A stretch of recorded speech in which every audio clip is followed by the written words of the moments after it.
असां मुसलमान आहियूं, असांजे मुसलमानी खे ॾिसी गैर मुस्लिम खिलू थो करे असां ते। हिकिड़ो वाणियो आहे, टियों ॾींहुं उन बिल पेश कयो, असांजे मुसलमान जी औकात हैसियत छा थी वई आहे।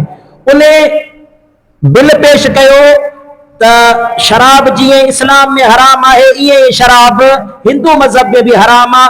लिहाज़ा पाकिस्तान में जेके लाइसेंस जारी थींदा आहिनि शराब जी फैक्ट्रियुनि जा, से हिंदुअनि जे नाले ते जारी थींदा आहिनि। सो महिरबानी करे शराब जा लाइसेंस बंदि थियण खपनि, शराब मुकमिल तौर ते पाकिस्तान में पाबंदी हुजणु खपे। इहो चयो कंहिं हिकिड़े हिंदू, कंहिं चयो हाणे मुसलमान जा लक्षण ॿुधो। तव्हांजो हिकिड़ो आहे ज़ियाल अंजार आहे न, अहिड़े माण्हू ते लानत करणु खपे या न?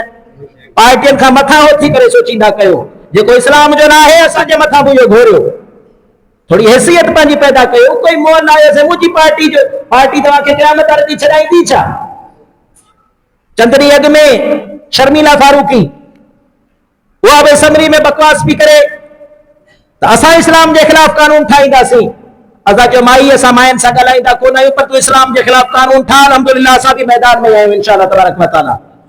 हाँ, मता कंहिंखे समझ में हुजे त तहरीक लबैक ते पाबंदी लॻी वई, मौलवी जेलनि में विया हलिया त हाणे कोई इस्लाम जे ख़िलाफ़ कानून ठाहींदो।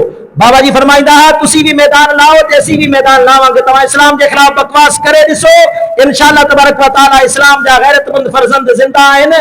इंशाअल्लाह ताला हज़ारनि तकलीफ़ुनि जे बावजूद भी इंशाअल्लाह तबारक व तआला मैदान में निकिरी तव्हांजी ज़बान पार मां छिकींदा इंशाअल्लाह तबारक व तआला।